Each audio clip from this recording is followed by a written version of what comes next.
Alright, so I just went ahead and modified everything in here. Felt like it was appropriate to just walk you through it again since I just walked through a 20-minute video with the last script before it was modified. So this way you can actually see a guidance of how it should actually appropriately be used. Now at the top, I'm not going to go through the whole script again, don't worry. I'm going to run you through where the modifications are. So basically, like we mentioned in here, I was going to modify everything to where you simply have to go plug everything in. Everything will be in all caps that you have to plug in that's specific to what you do. And so that'll help you out in regards to modifying it when you're doing your own outbound or your own inbound calling. So now that's the first portion. I put at the very, and I also put inside the discovery screening where you can go and qualify them before you set the call and how you should approach setting the call as well. It's very simple, very straightforward. Um, Make sure you use tonality with this, and a good example would be like, okay, cool. So, okay, good first call. So it looks like we covered the basis of what you're looking for in regards to being able to convert more of those appointments and actually get them to show up for your sales team. Now, really, the next step would be to book a Zoom call so we can do basically just so what we can do is just go over in more detail exactly how we can help you, what we're currently doing for our clients, and even some results we're seeing. Would that be appropriate for you, or would that help you? You know, something like that. Or would that help if we did that for you? Something like that. You know, and then let them answer. But okay, cool. So, and it's okay to say okay, cool this time. Okay, cool. Over the next 3 days, you know what works best for you. Uh, all right. So mornings or afternoon. You know, if you can, they can narrow it down. You know, oh, like Wednesday works. Okay, mornings, afternoon. So we have, and then you list out 3 different times for them. You want to give them 3 different options because if you're just doing one by one, it gets frustrating if that time does not work. So make sure you give 3 options. And then basically verify their information. Like, hey, so we're going to send you a calendar invite. So what's the best email to plug in so we can make sure you get the invite? Okay, awesome. And in case we have to call you for whatever reason because of technical issues, what's the best number to reach you at? Cool. So, perfect, Dan. So, we have you down for Wednesday at 3 p.m. Eastern. So, next you'll receive an invite from us with all the details in your inbox. Now, be sure to accept that invite. That way you get the notification and reminding you of the meeting so we don't miss each other, essentially. And also help us make sure we got everything going through on our end. And again, if anything technical comes up, you know, where we have to call you, just keep a lookout for an area code of like 469. That will be an area code we'll be calling you from, and that's probably us calling you at that case. If you see a spam risk around that same time frame, then pick that up just in case. It doesn't, you know, probably won't happen. We have phone numbers that go all the way through, but just in case, you know. Any questions before we hop off the call? And they're going to give you an answer. Okay, cool. So we'll see you at the next meeting. Looking forward to talk to you. And then just hang up. Now at the bottom I have some examples. So just make sure you're not going to see it right here. Just scroll all the way down. And this is an actual written out example of having everything plugged in. So just run through that. You'll see everything and you can actually, you know, how I've transitioned and what examples to look for based on your service you're doing. So hope that's helpful. I'm basically added this onto the other video, so I was gonna let you know. But if you're watching the video, you already saw this. So if you have any questions over this, feel free to comment. Let me know, and we can go through some of the stuff. Hey, so we are going to be covering how to handle inbound leads, and this can be used for anything going on in regards to if you're doing B2B, B2C. There are different ways to go about this, and keep in mind, like, and this stuff's been around for a while. What you're about to see here, I did not make and create. Now, there's some stuff in here I added and tweaked, but for the most part, it's things I've learned over time through mentorships, through experience on doing things like that. Calling an inbound lead is totally different than actually calling on somebody that's completely cold, obviously. And one of the big things here, one of the most common mistakes is people, they expect an inbound lead to automatically just to convert. And that's not going to be the case. You have to still work at it because you're going to get times where you call somebody and they're going to answer the phone. And they're going to be like, I never filled out a Facebook form. I don't even get online. And they literally just filled it out like 15, 20 minutes ago. First off, you should be calling them in the first 5 minutes. But if you just got hold of them in the first 15 or 20 minutes, you know, at least you called them. So there's some best practices that need to happen when you are calling an inbound lead. First off, speed the lead. I don't know if you've heard that term or not. It's pretty common, but in case you haven't, speed the lead is the name of the game. You want to call them in the first 5 minutes. So in order to make this happen, you need to have systems and processes in place to call them the first 5 minutes. There's actually there's stats out there that have proven that you'll lose a 400% chance of actually getting hold of that lead if you don't call them in the first 5 minutes. So it's very crucial to actually make that happen. And there's nothing, when it comes to setting up the systems and processes to make that happen, it's not difficult. You can use systems like Go High Level. There's some CRMs that do that out there. HubSpot, Salesforce, things like that, they do that as well, but they charge an arm and a leg. So I don't really recommend those platforms. Go High Level is one of my favorites. I like it. It's one of those you can do a lot of workflows, a lot of automations, and it's only $97 a month versus like, yeah, the HubSpot's free initially, but then you'll get to the point where you're paying way more than 97 a month, easy. And they charge per user as well, as the same thing with Salesforce and everything like that. And every access to everything you need is charged. When I was using HubSpot a long time ago, I think I was paying about close to $300-400 a month, and that's just for a fairly small team. And most of it was just to get access to their marketing and sales part of their CRM. Go High Level, you can actually go in there. If you haven't heard of Go High Level, by the way, go check it out. But Go High Level is 97, and that's it. You get access to everything. They don't charge per user or anything like that either. Now, that in mind, for like home service professionals and for contractors, people who visit their clients, their customers to give them quotes to examine and assess like an area or the home or the land, whatever it is, whatever sort of service you're providing. Those industries typically, I'm not saying it's required for y'all to use two CRMs, but y'all typically have to have two CRMs essentially. One's for your post sales development lead management channel, and the other one is for your actual sales development lead management channel, if that makes sense.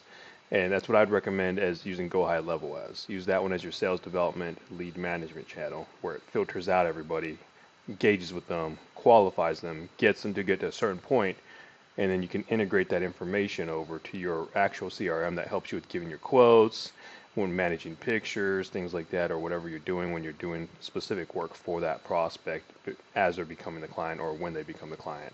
So, because I know there's a lot of software out there that helps you do that specifically, but like for your specific job that you do as a service.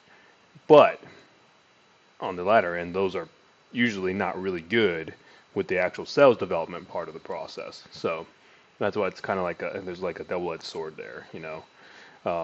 But anyways, recommend it highly if you don't have it. But that's enough of me talking about Go High Level. I'm acting like I promote it and stuff. I don't. I just love it. So it's a good tool. Now we're going to dive more into this itself. This is the outbound lead script. And you guys want this, by all means, just let me know. But I'm going to go ahead and dive into this. Now, again, there's some examples in here. Take it with a grain of salt. This is not geared towards any specific industry, really. You can use it for any industry. Because, again, these are inbound leads. Cold calling, you can only do it to certain kinds of leads because there's some laws against just calling consumers without their consent. But with inbound leads, you can use it against everybody as long as it's an inbound lead. They opted into something. So when it comes to the whole process and you have somebody, you're calling somebody, we'll use Ann as an example for the person we're calling. So we're going to be like, hey, Ann. And then they're going to be like, yeah. Like, hey, it's just Jonathan calling with XYZ company. You recently responded to one of our ads yesterday about getting higher qualified appointments booked to your sales team's calendar so you could actually go and grow the business more. And I just had a few moments to actually get back to you just to ultimately see if we can help. Did I catch you at a bad time? That's where you want to just give them a chance to clarify. Now's a good time to talk. You can do that, or you can come through the process and you can talk and say, instead of asking, did I catch you at a bad time, you can go and kind of backtrack and so I just had a few moments just to get back to you to see if we can help. Now, I should start by asking you, have you found, what it was that you're looking for in regards to getting higher quality lead source? That way you can actually grow your company, or is that something you're still looking for? And then let them answer that question. No, I'm still looking. Blah, blah, blah. Okay, cool. Now, real quick, is now a good time to talk? Yeah, it's good. Okay, cool. Either way, you want to find out if it's a good time to talk because one of the biggest pet peeves for people typically, they did a lot of testings on this to see what people do and do not like about sales calls. And last thing you want to do is make yourself seem like a regular sales call. A lot of them were saying the number one thing they don't like, the first thing was somebody talking, acting like they had time to talk. So always clarify in this beginning intro whether you start off saying, did I catch you at a bad time? Or now I should start by here. In all reality, my favorite way to do it, I just do it in this order. I say, hey, so start from the top. So you recently responded to one of our ads yesterday. And it was about getting higher qualified appointments booked to your sales team's calendar so you can grow your business more. And I just recently had some time to get back to you to see if we can help. Now, did I catch you at a bad time? And, they'll tell you an answer. Cool. So I should probably start by asking you, have you found what you're looking for in regards to getting a higher quality lead source so that way you can actually grow your company? Or is this something you're still looking for? And then they're going to clarify that. I'm still looking. Okay, cool. Awesome. So I was just curious, when you went through the ad, what was it exactly about something about the ad specifically I saw? Like the number of appointments that you saw. What was it about the advertisement you saw specifically that really stood out and attracted your attention? You can even ask it exactly like that. And do all these verbal pauses. You notice I'm pausing here. I'm kind of stumbling over my words. I'm doing that on purpose. That makes it seem more human, more interactive, more than just straight robotic. Like, okay, so I was curious. When you went through the ad, what was it about the ad that really stuck out to you? It's just, you're not. It doesn't look like you're trying to think about what you're trying to say. So, take your time, go slow, talk with good tonality. If you notice, my voice goes up and down. It's called inflection, and they call it deflection. I believe that deflection is the down part, but inflection is when you raise it up and everything like that.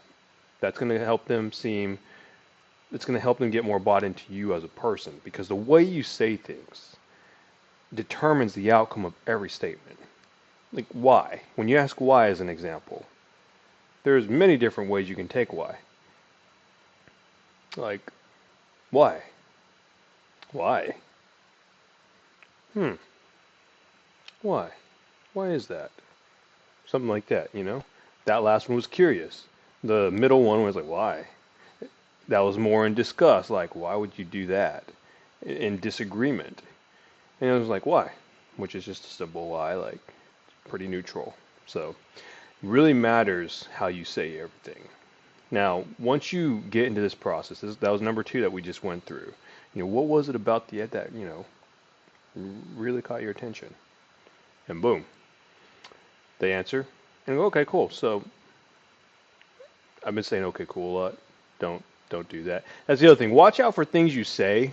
I've noticed I've been doing that the past couple of days now. So somewhere along the lines, I picked that up. Don't do that every time you're talking. Because they might say something like, oh yeah, my uncle just passed away. Okay, cool. Yeah. So no, don't, because it's naturally coming out as a habit. You don't really want to do that. Control your words. Good, perfect example right here. So anyway, so you go to connection question number 3, where you're making, and the reason why they're calling them connecting questions is because you're digging deeper and connecting more with that person on this call. You're building up that connection so they trust you more. So, connecting question number 3. Okay, and so really, the first part of this call is pretty basic, and it's really more for us to find out more about, what you're actually doing to convert your leads into appointments, and also just to figure out, what your systems are doing to get them to book and show up. Now, ultimately, I just really want to look at the results that you're getting, like the volume, the quality, the show up rate, things like that, and just compare it to where you really want it to be, just so we can see exactly what that gap looks like, so we can see if we can even help. And towards the end of the call, if you'd like, we can go over a few options, and if you feel like it might be what you're looking for, we can talk about possible next steps. Do you feel like that would help you? and then boom. That is the reason why we ask this, it's long-winded, but we do this on purpose. Because most people come in, they're like, okay, cool, yeah, we can totally help you. We can, we'll do X, Y, Z for you, and you'll increase your appointment numbers by blah, blah, blah. Again, this is talking B2B right now, but you can do this with B2C, everything like that as well. So, um, same exact concept, just replace these statements of what you're helping them with, which I'll make this document to where it'll have where you plug in what you do, essentially. That's pretty much it. So, and anyway, so, would that help you? Yeah, no, that would be helpful. Okay. And what were you hoping to get out of the call with us? I mean, just so I can have a better understanding. And then they'll explain it. They'll walk you through. And then from there, if they don't have any certain objections, and I wouldn't really call this an objection, really. It's more of a sidestep. If they have any more sort of sidesteps or rabbit holes, like they talk to you and they're like, I just want to know your quote. I just want to know your pricing. I just want to know how it works. Just tell me exactly what you do. Well, yeah, no worries. So, and we're gonna go through all of that for sure. Now, just so you're aware, we don't really have just one sort of price or package. There are multiple different options that we have, and once I ask a few questions around, what exactly it is that you're doing, and the results you're getting compared to like where you're wanting to be, once I understand all that, I can go over the different things that we do for our clients, if that makes sense. Um, and I feel like that would better help me help you overall. Is that okay? Is that cool? Something like that. You can say, does that help you? You can follow it word for word here and say, does that help you? Because if you notice, I add my own words into this. And keep that in mind. With what I'm doing, this is something for sure you want to follow word for word starting out.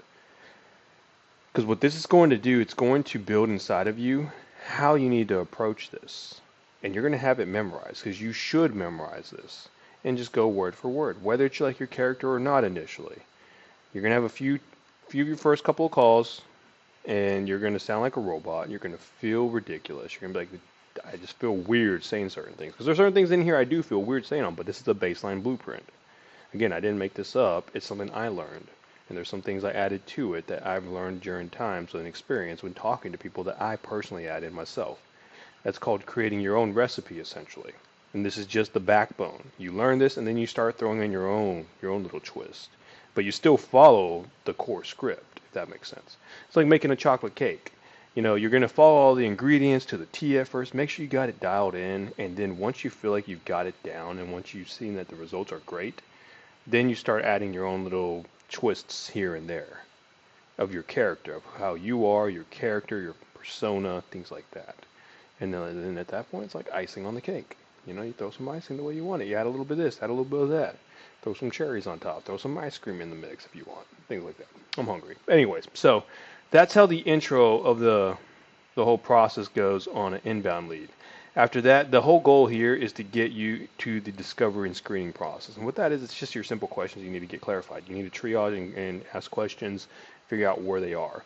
If you're doing one call closes, I would not, my personal well, actually, no, it really depends on your industry. Home services, for sure. You're wanting to get in here because you're wanting to get some clarification on what it is and who it is you're dealing with.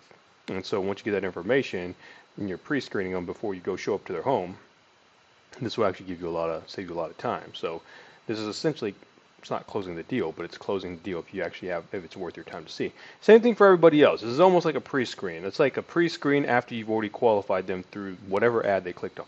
You should always remember that. When you have an advertisement, you still want to qualify them. If they make it through that qualification, you want to qualify them again, just to verify all the information was correct and it's somebody you can actually work with. It's almost like a double qualification process. That's how you produce higher quality appointments. That's how you don't book up your calendar with a bunch of appointments. Because when I say it like that, I mean it in a way where a bunch of appointments where they don't matter. You want your calendar appointments being filled with people that do matter, right? So you want to eliminate as many of the tire kickers as possible. And when you do that, that means the only people getting on your calendar are going to be higher quality, higher chance of converting. So That's why you want a double qualification process where you first get the advertisement to pre-screen them, like you do it through the process where you have an application in there. They pass, they get the green light, they get go, they almost collect $200. They don't exactly yet until they pass here. So now you have to go qualify them and pass them there with your own specific sort of questions that you ask. And your questions can be endless. They can be whatever questions you want. I haven't modified this script towards the bottom yet or anything like that towards any specific industry, but a good example right here would be some of these questions for our pre-qualifications. And these, again, these are just examples. Don't use these because these are not geared towards your industry. These are just simple examples. So, okay, pre-qualification question number 1. And the way you do this is after you've already booked the appointment, which I might as well start from the top, whatever. So after you do all your questions, which are going to be whatever it is you need to know, like, hey, it's been a great first call so far. You mind if I make a recommendation? And let them answer. And if you're going to book them to go see them, then recommend that. If you're booking them for a Zoom call, for an in-person meeting, then do that. So if you're really wanting to grow this was towards the fitness business this time. I know it's changing a few times in here. I need to fix this script. But if you're really wanting to grow your fitness business and bring on more clients consistently without wasting time, taking on hundreds of meetings and, close a couple of deals here and there, why don't we just go ahead and set up a meeting with one of our fitness growth consultants? They'll actually be able to explain in better detail than what I can do on exactly what we're doing to help fitness pros exactly like yourself, and what they're doing to help them take their company to the next level. This, at the end of the day, ends up increasing their overall revenue and consistently getting them more results on a predictable basis and having more control. How does that sound? Simple. You're just asking for an appointment. You're not asking them to buy. You're asking for an appointment. For those doing quotes, you're asking for a meeting to actually go visit them and go check it out and see what's going on. If you have a sort of deposit in place, you can add that in there too. First you want to get the approval of them being open to an appointment. And then, if you really want to get to the point where you charge for the actual quote, instead of doing most places do a free quote, but if you want to see if they put their money where their mouth is, there's nothing wrong with that. Like, is it okay if just let them know? Okay, cool. So yeah, so we can schedule in. We do require a $250 deposit.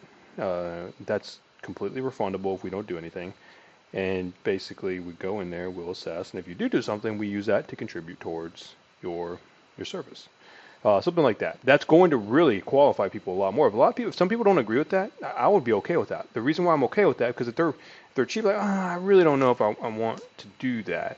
It's because something in the back of their mind is preventing them from wanting to commit to something being done. It means they're not serious about it.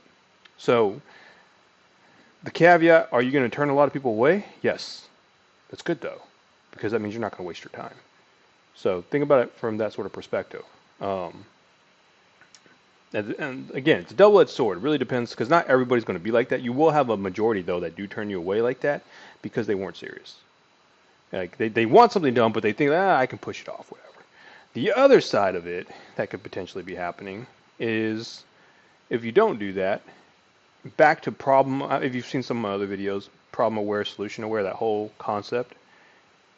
If they aren't really problem aware, like they have an idea, but they're not 100% problem aware, that visit will allow you to make them problem aware, which then gets them to have, if you do your actual sales process when you're in front of them correctly, you can create that internal pressure if it's a serious issue that can grow to a bigger magnitude that will cost them more. And so if you can do that correctly and create that internal pressure, you don't have to worry about the deposit.